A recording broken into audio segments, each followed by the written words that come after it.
everybody. Today we will be explaining all of my grandma's art. She's called Mimi, not grandma. All of her art that she has made. My most popular video is showcasing it. So I promised that we would explain it, and that's what we're gonna do. So Mimi, what was the main idea? Why would you make these paintings about God? Well, it totally was not my idea. I was 33 years old and had two little boys and got pregnant with my third child, which I was not ready for, but there it was. So right after he was born, I had done a lot of soul searching. I had to be in bed for 4 months while I was pregnant with him. And so I'd done a lot of soul searching, and he was born, and one day, I had a dream. There were some things that led up to the dream, but about half of my paintings were born of dreams that God has given me. This particular dream, happened after he sent me a few Holy Spirit encounters, and the next day I dreamed. I had never dreamed like this before, and it was I was falling down a tunnel like Alice in Wonderland, and when I came to a stop, this is what I saw. I saw Jesus, and his eyes were very piercing.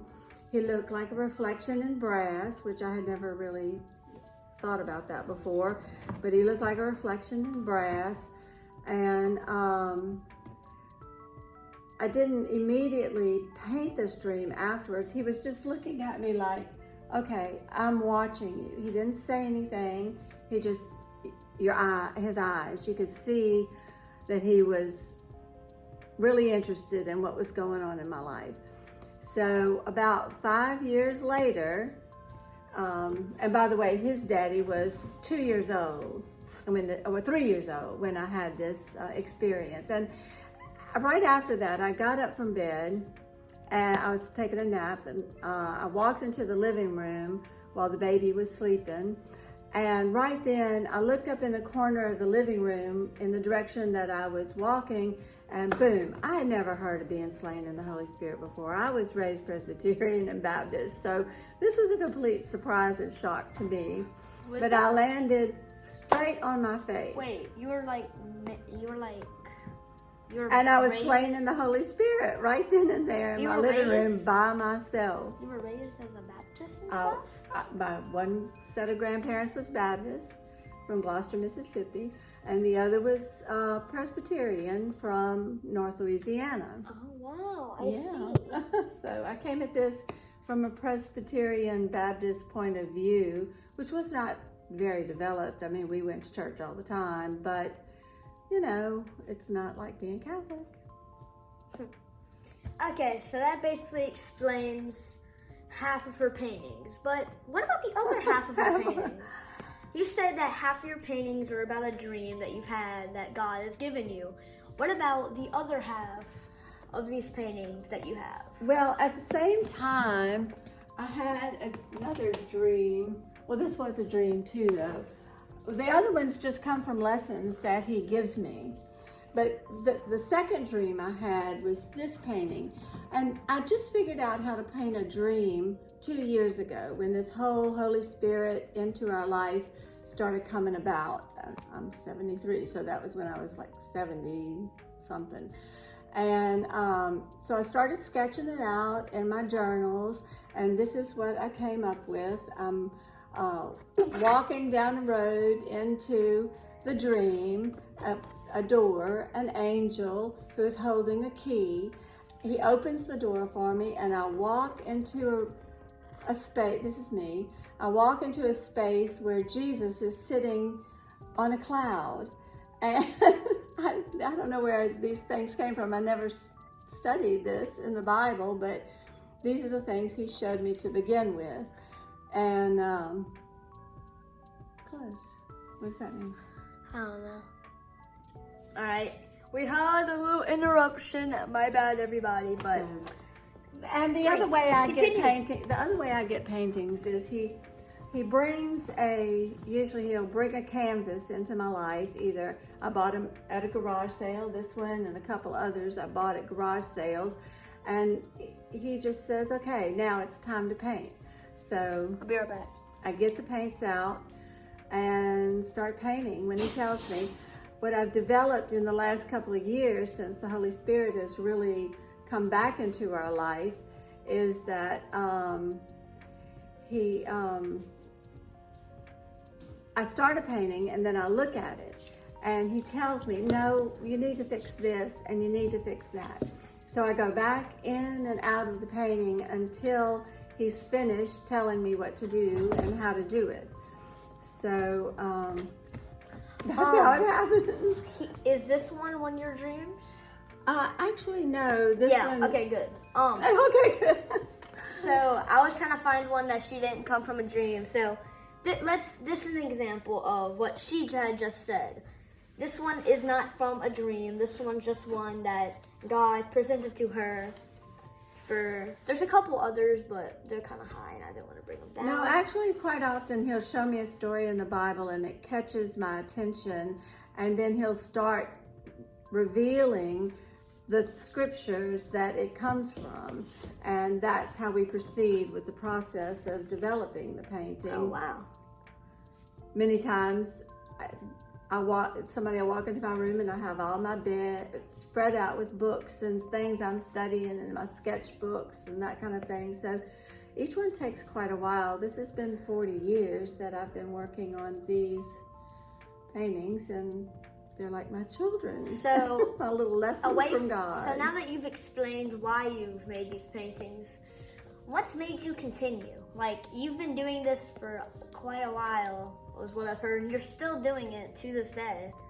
And do you ever think that you want to stop? I never want to stop, but I can't do anything until he shows me what I'm supposed to be doing. It's like, no, I'm not going to just think of something and paint it just because I thought of it. Even if I read it in the Bible, unless he points it out to me and says, this is what I want you to study now, I'm going to reveal to you the aspects that are important that you get on in the painting, and that's when I proceed. I see. So another question I have about the paintings is, do you really care about some of the other paintings that you've made that weren't really with God, you know? Like, there's one that has a butterfly on it that I think... That is with God. That the God sent me, that's a whole nother story. We could do that some other time. But that's an experience that Bob and I had at City Park in New Orleans. And there's like a cat, a car. And yeah, those all happened in college and before I was born again in the Holy Spirit, and he started working through my art, which was about 5 years after I was born in the Holy Spirit again. So he didn't start right away. He was like, okay, you got more to learn. So before you paint anything, we're going to go over this stuff. So like he spent 5 years showing me what to do and what not to do. So are you ever afraid that your body will just not let you paint? Oh yes, that's happened quite a bit. I have a fibromyalgia, which has been a problem for many years. What's fibromyalgia? Well, it's a syndrome that it's a little bit like muscular dystrophy, but it's so many different systems of your body it affects that it changes over time. I see. We're looking at all the paintings, right? And you wanted this video to be censored around this one. Censored. Mm-hmm. Because this is the one that started it all, she says. From when God first came to her, I guess. Yeah, all these other paintings are centered around this one. Right.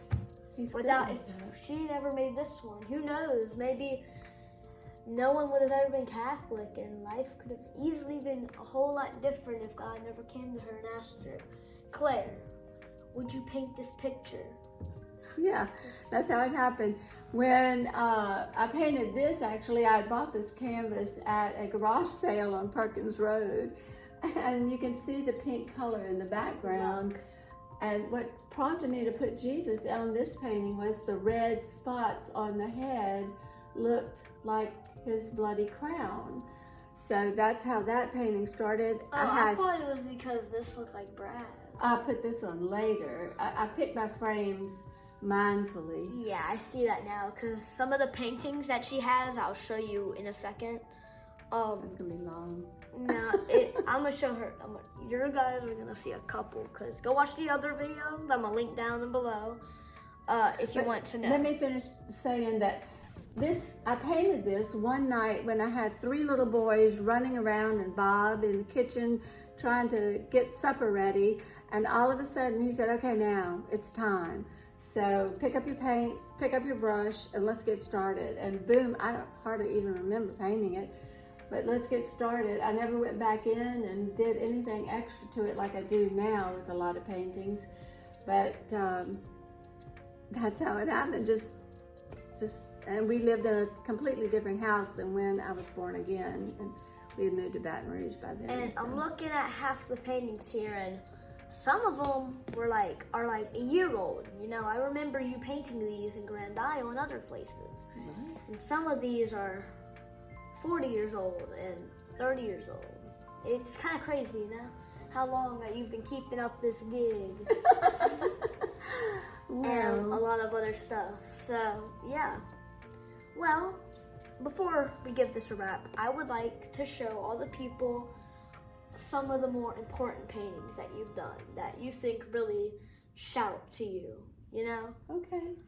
That's going to be a kind of a long video. I'm not really set up for that. Why don't we do another video of that, and we can walk around the room and just take a shot, and I can tell you what Bible verses, where in the Bible they come from. I won't read the Bible verses. I'll just tell you where in the Bible you can find them if you want to look them up. This lady wants to do everything the easy way, but it's okay. We'll save that for another video. But if all of you guys enjoyed and you like this explanation that we've given, comment down below and help us grow. Give us a like and subscribe, maybe even share, whatever you think of doing. And don't have a good day. Say Have a blessed day. Have a blessed day. And I'll see you again All right. one day, maybe. Yeah, Probably. we'll see Bye. again soon.